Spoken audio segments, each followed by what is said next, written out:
तुम्हाला सांगतो, कायद्याचं राज्य आहे.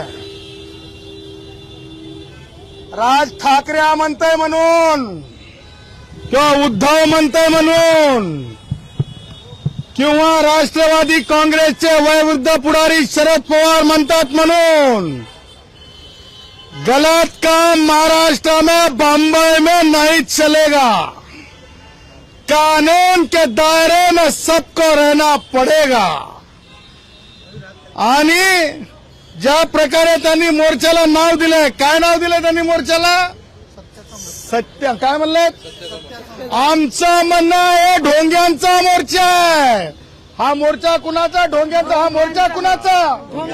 हा मोर्चा कुणाचा? अरे 1 तारखेचा मोर्चा कुणाचा? अरे 1 तारखेचा मोर्चा कुणाचा?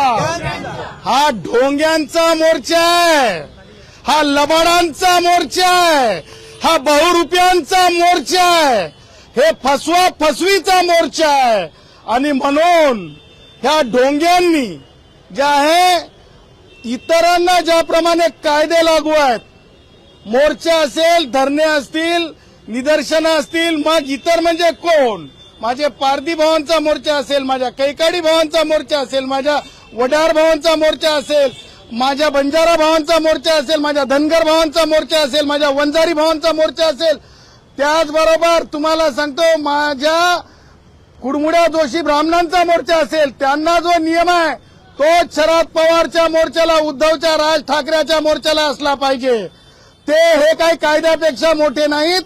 आझाद मैदान ठिकाण ठरवून दिलेलं उच्च न्यायालयाने, त्याच्या व्यतिरिक्त मोर्चा दुसरीकडून निघू शकत नाही. आणि जर कायद्याचा भंग करणार असतील तर तातडीने त्यांच्यावर कारवाई करण्यात यावी. याकरिता आज आम्ही माननीय डीसीपी झोन 1 मुंडे साहेबांना, त्याचबरोबर पोलीस आयुक्तांना, त्याचबरोबर राज्य सरकारला जे आहे आम्ही तक्रारी दाखल केलेल्या आहेत.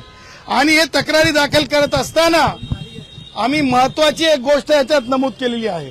ती ही आहे, शरद पवारांच्या या वयामध्ये शरद पवार हे भारताचे म्हणजे कोणते कोणते मंत्री होते? ते कृषी मंत्री होते, परत महाराष्ट्राचे मुख्यमंत्री होते, संरक्षण मंत्री होते. शरद पवारांना एवढं उलगडू नये, एवढं सुचू नये. राज ठाकरे तर जाऊ द्या, कशातच नव्हता. इकडे तिकडे म्हणजे राजकारणामध्ये हातचाला एक आहे ते राज ठाकरे. त्या राज ठाकरेबद्दल मला म्हणायचं नाही, पण शरद पवारला सुचू नये. शरद पवार मला सांगा, तुम्हीच होते ना, तुमचे लोक ईडीच्या कार्यालयावर जाणार होते. मी लाईव्ह येऊन बोललो होतो, जाता येणार नाही. मुंबई पोलीस आयुक्तांना विनंती केली होती, मोर्चा नेता येणार नाही. लोकसेवा आयोग असेल, त्याचबरोबर आता विद्यमान जो आयोग आहे ज्याला आपण निवडणूक आयोग म्हणतो, त्या निवडणूक आयोगावर मोर्चाच नेता येत नाही. त्याचबरोबर उच्च न्यायालय, सर्वोच्च न्यायालयावर मोर्चा नेता येत नाही. हे संविधानिक आहेत, कॉन्स्टिट्युशनल आहेत अथॉरिटीज. या अथॉरिटीजवर मोर्चा नेण्याची मुभा कुणालाच नाही. उद्याच्याला जर तुम्ही म्हणले नाही, आम्ही त्या उद्धव ठाकरेचा तो संजू बाबा म्हणला नाही, सुप्रीम कोर्टामधून निशाणीसाठीचं जे केस आहे, शिवसेनेची केस आहे, आम्ही तिकडे वळू, असं वळवता येत नाही, वळता येत नाही. संजू, नुसतं बघ बोलून चालत नाही. कायद्याचा भंग करता कामा नाही. संपादक किती दर्जाचा, सुमार दर्जाचा, त्याच्यावर आम्हाला बोलायचं नाही. परंतु शरद पवारला तरी सुचायला पाहिजे की अशा प्रकारे मोर्चा काढता येत नाही. काढण्याचं बंधन आहे की याच्यामध्ये रिस्ट्रिक्टेड आहे अशा अथॉरिटीजला. आणि मला सांगा, तुमच्यात निवडणूक लढायची ताकद नाही आणि म्हणून सगळं हे तुम्ही की नाही आव्हानात आहात. मला हे म्हणायचं आहे खास करून जनतेला, जनता मायबाप आहे. अरे मायबाप जनतेतल्या सर्व युवकांना हे लक्षात ठेवा. हेच शरद पवार आणि हेच ते संजू बाबा हे बोंबलत गेले. नगरपालिकेच्या निवडणुका, जिल्हा परिषदच्या निवडणुकाला म्हणून बोंबलायचे. हे पाहिजे निवडणूक, पाहिजे निवडणूक. सुप्रीम कोर्टाने सांगितलं निवडणुका घ्या. मी तुम्हाला चॅलेंज करतो, संजू बाबा, उद्धव, राज ठाकरे, तेरे में दम है तो चुनाव रोक के बता. राज ठाकरे, तेरे में दम है तो चुनाव रोक के बता. राज ठाकरे, तेरे में दम है तो चुनाव रोक के बता. आणि म्हणून निवडणूक तर होणार का? जिल्हा परिषदेमध्ये आज लोकप्रतिनिधींचं नसल्यामुळे लोकांची कामं अडतात. नगरपालिकांमध्ये, महापालिकांमध्ये मला असं वाटायलं मुंबई महापालिकेमध्ये उद्धवचा सुपडा साफ होणार आहे। दोघं भाऊ हातात बांधून सुद्धा हातात रिकामे जाणार आहेत आणि म्हणून मग मला असं वाटतं की ज्या जुन्या केसेस आहेत कोणत्या कोविड मधल्या त्या चौकशावर येतील म्हणून आता निवडणूकच नको म्हणायला लागलेत आणि म्हणून निवडणुका होणार आहेत। कायद्यापेक्षा मोठे नसल्यामुळे यांना कायदेसम्मत यांनी विनंती करून ठरलेलं ठिकाण अधोरेखित करून द्यावं अशी विनंती जर यांनी कायदा संमत असेल तर यांना द्यावं, अन्यथा कायदा संमत नसलेल्या बाबींकरिता मोर्चा काढता येणार नाही। कारण मोर्चा हा भुकेसाठी आहे का? मोर्चा हा ओला दुष्काळासाठी आहे का? मोर्चा हा बेरोजगारीसाठी आहे का? अरे हे की नाही हे दळभद्री मोर्चा कशासाठी काढत आहेत? उद्या मृत्यूवय दिसतंय तर आजपासून गौरायला लागले आहेत। हे निवडणुकीमध्ये हारणार आहेत, यांची राख होणार आहे, माती होणार आहे म्हणून अगोदरच गौरण सुरू केलंय, आम्ही उद्या मरणार आहोत रे, आम्ही उद्या मरणार आहोत रे म्हणून। आणि म्हणून यांच्यावर कायदेशीर कारवाई करावी, यांना काही तशा प्रकारचं करू देऊ नये।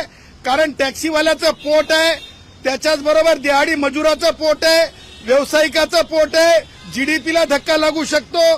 फॅशन स्ट्रीटमध्ये देशातले लोक शॉपिंगसाठी येतात, त्यांच्यावर रोटी कपडा मकान जो त्यातून चालतो चटणी रोटी त्याच्यावर असर होऊ शकतो। जरंग्याच्या केसमध्ये स्पष्टपणे काय सांगितलं होतं माननीय उच्च न्यायालयाने, मोर्चे ठरलेल्या ठिकाणी होऊ शकतात, त्याच्या व्यतिरिक्त होऊ शकत नाहीत। और शरद पवार, उद्धव, राज ठाकरे तुम लाड साहब नहीं हो। शरद पवार, उद्धव, राज ठाकरे तुम लाड साहब नहीं हो।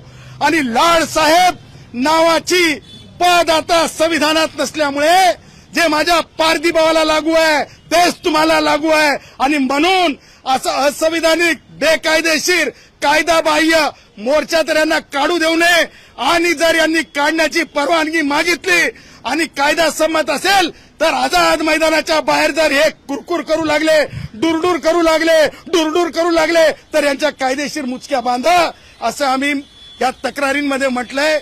आम्हाला माननीय डीसीपी साहेबांनी स्पष्ट सांगितलंय, कायद्यापेक्षा कोणाला सुद्धा परवानगी देण्यात येणार नाही। कायदा संमत जर अर्ज असेल तरच परवानगीचा विचार होतो, कायदा संमत नसेल तर परवानगीचा विचार होत नाही। अगदी अधोरेखित करून सांगितलेलं आहे। कायद्याचं राज्य आहे। मला असं वाटतंय शरद पवारांच्या वैचारिक खिडक्या डोक्यातल्या खुलाव्यात ही एक भावना आहे। राज ठाकरेंचं राजकारण तर मी तुम्हाला सांगितलंय, ते की नाही हातचं आला एकच आहे, त्याला काही कळो की न कळो, परंतु ते कार्टून काय काढते ते उद्धव काय काढते, हा सुमार दर्जाचा व्यंगचित्रकार उद्धव, त्याला कळो की न कळो, परंतु शरद पवारनं तरी तातडीनं भूमिका बजवावी की खरंच निवडणूक आयोगाच्या विरुद्ध मोर्चा निघू शकतो का, हे शरद पवारांकडून मला ऐकणं अपेक्षित आहे।